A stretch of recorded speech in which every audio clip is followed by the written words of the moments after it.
What's up guys, welcome back to India anime. और क्या हाल है तुम लोगों का।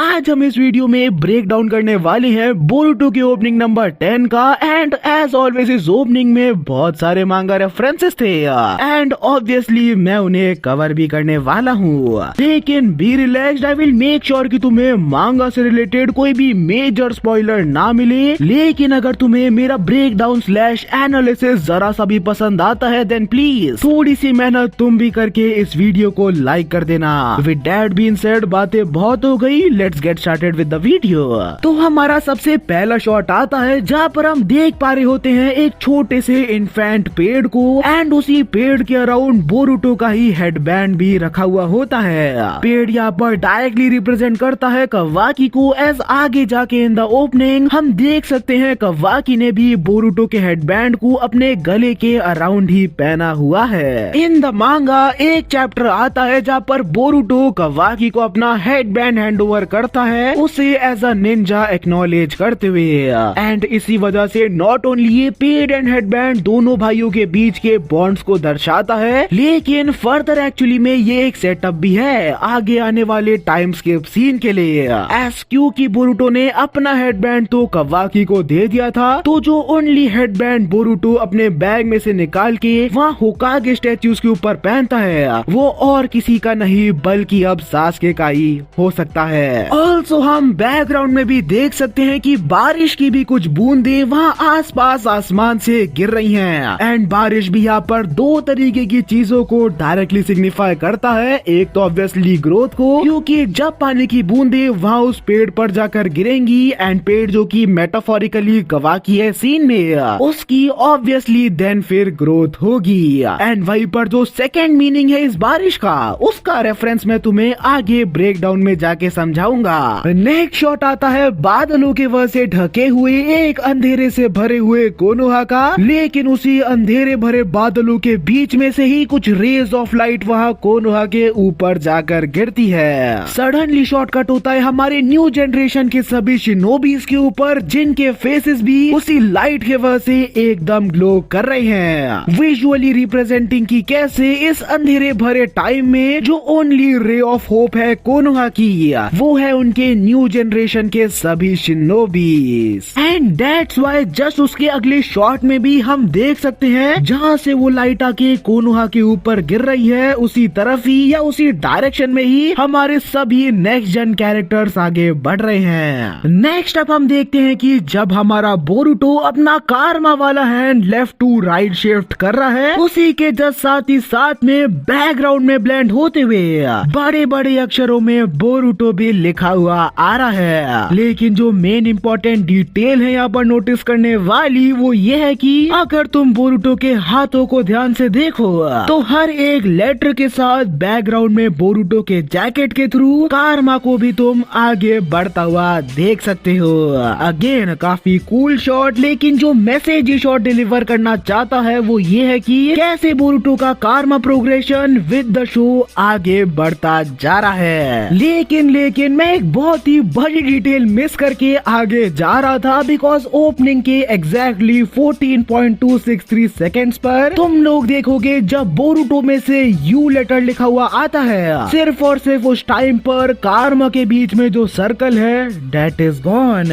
लेकिन अगेन लेटर टी के अपीयर होते ही वही कारमा सर्कल फिर से अपीयर हो जाता है। And apart from the fact कि मैंने तुम्हें इस वीडियो में बताया था कि कैसे बोरुटो का कारमा फ्यूचर में जा चुका है, उस पॉइंट से हटके मैं कोई और डिटेल सोच नहीं पा रहा हूँ जो कि यहाँ इस सीन से कनेक्टेड हो। क्या ये एक बहुत ही आगे की फोरशैडोइंग थी कि बोरुटो आगे जाके कारमा लूज करने वाला है? I really don't know. Also मैंने तुम्हें मेरी इस वाली वीडियो में बताया था कि कैसे कारमा ब्लैक से ब्लू तब टर्न होता है जब बोरुटो ओत्सुसुकी के एक्सपीरियंस को यूज कर रहा हुआ, जिसी का रेफरेंस हमें जस्ट उसके अगले शॉट में भी देखने को मिलता है जब बोरुटो शो की ब्रांडिंग हमें फिर से दिखाई जाती है। नोटिस करो बैकग्राउंड में एक बहुत ही बढ़िया सा इफेक्ट चल रहा है एंड मुझे ऐसा लगता है कि ये इफेक्ट एक्चुअली में बोरुटो के कारमा के अंदर का है, जब बोरुटो हमारा ओत्सुसुकी के नॉलेज पूल के अंदर टैप इन करता है। बिकॉज इन दी एंड जब ब्रांडिंग फेड अवे होती है हम वही सेम टू सेम कारमा पैटर्न्स को भी वापस देख सकते हैं। एंड जैसे ही पूरा शॉट ही फेड अवे हो जाता है, नोटिस करो जस्ट उसका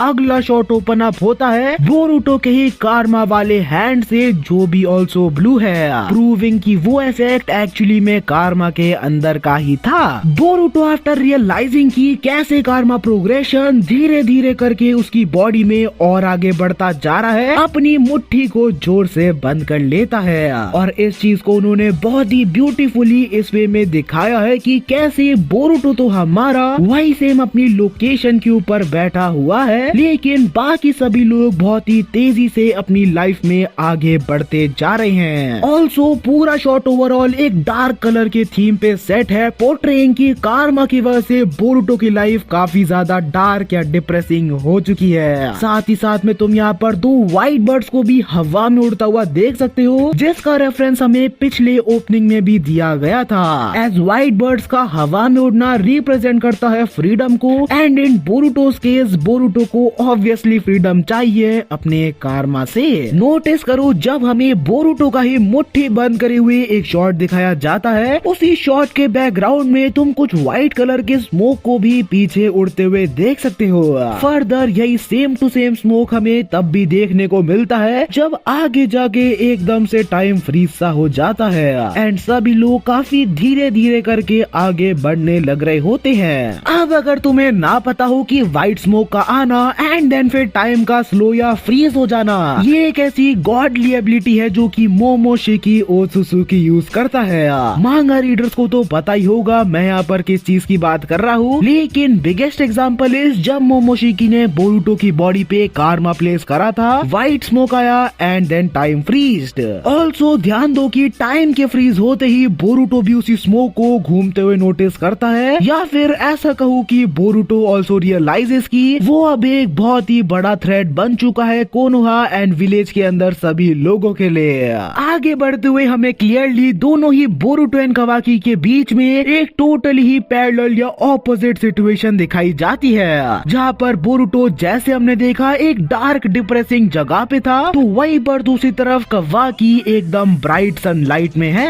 where as in the last opening यानी कि ओपनिंग नंबर 9, अगर तुम्हें याद हो कावाकी को भी हम एक डार्क एलिवे से जाते हुए देख सकते हैं, एज डार्क बैकग्राउंड यहाँ पर डायरेक्टली रिप्रेजेंट करता है कारमा को, एंड क्योंकि कावाकी का कारमा अब जा चुका है, दैट्स व्हाई कावाकी अब डार्क से एक ब्राइट सनलाइट में है। और तो और उसका ऐसे खुली जगह में आराम से लेटे हुए ठंडी ठंडी हवा का मजा लेना डायरेक्टली पोर्ट्रे करता है कि कैसे कावाकी अपनी फ्रीडम अचीव कर चुका है। लेकिन अगेन जैसे ही पिछली बार की तरह टाइम फ्रीज होता है, कावाकी ऑल्सो रियलाइजेस कि नहीं अभी काम पूरा नहीं हुआ है, देयर इज स्टिल समवन जो कि डार्कनेस में है, और वो और कोई नहीं बल्कि उसका भाई बोरुटो है, जिसकी उसे हेल्प करनी है डार्कनेस से बाहर लेकर आने के लिए। ऑल्सो तुम लोग देख सकते हो कि बोरुटो का हेडबैंड कावाकी ने अपने गले में पहना हुआ है, जो कि एक डायरेक्ट मांगा रेफरेंस है। नेक्स्ट अप हम देखते हैं सारदा को, जो कि अपने टीम 7 के मिलने के यूजुअल स्पॉट पर खड़ी हुई होती है, but surprisingly no one is there. लेकिन ध्यान से देखो, rain is being pouring down, but Sarada यहाँ पर एक अम्ब्रेला का यूज कर रही है उस बारिश से बचने के लिए।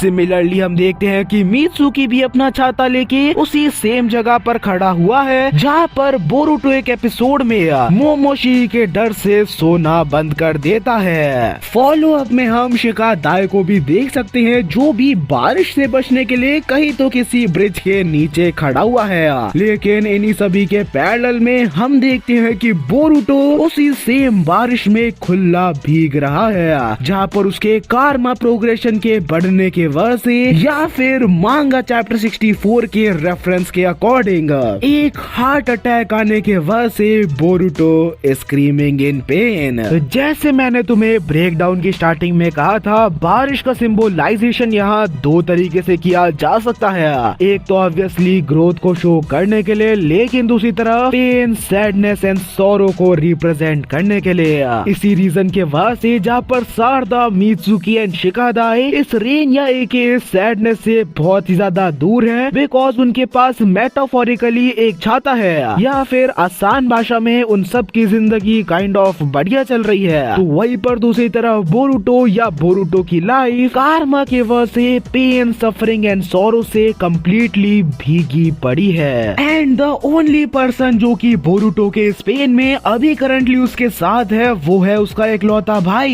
यानी कि कवाकी। क्योंकि नेक्स्ट शॉट में हम देख सकते हैं कि Kawaki apart from Boruto is the only one जो कि उस बारिश में उसके साथ भीग रहा है। एंड मैंने अभी करंटली शब्द जान के इसलिए बोला क्योंकि नेक्स्ट शॉट में हम देख सकते हैं कि Sarada also joins Boruto and Kawaki in that train या मेटाफोरिकली पेन एंड सफरिंग। लेकिन क्या इसका मतलब ये है कि बाकियों को बोरुटो से कुछ मतलब नहीं है? नहीं नहीं, ऐसा बिल्कुल भी नहीं है। It is just like Chunin exam में जब सासके सारदा को अपना कुनाई देता है ये पूछते हुए कि क्या उसके पास ऐसा रिजॉल्व है कि इफ अगर टाइम कम्स जहाँ पर बोरोशिकी बोरुटो की बॉडी के ऊपर टेक ओवर कर ले देन क्या वो उसे रोक सकती है, इवन इफ इट मीन्स कि उसे बोरुटो को जान से मारना पड़ेगा। एंड उसी टाइम पर सारदा ये एक्सेप्ट करती है कि हाँ मैं ऐसा करने के लिए तैयार हूँ। दैट्स व्हाई हम देखते हैं कि सारदा भी उसके स्पेन में या रेन में उसके साथ जुड़ चुकी है। ऑल्सो क्योंकि ये बारिश यहाँ पर सफरिंग को पोर्ट्रे करती है हम देखते हैं कि उसी बारिश में भीगते हुए सारदा का शारिंगान भी एक्टिवेट हो चुका है because obviously pain and suffering का डायरेक्ट कनेक्शन होता है शारिंगान के साथ।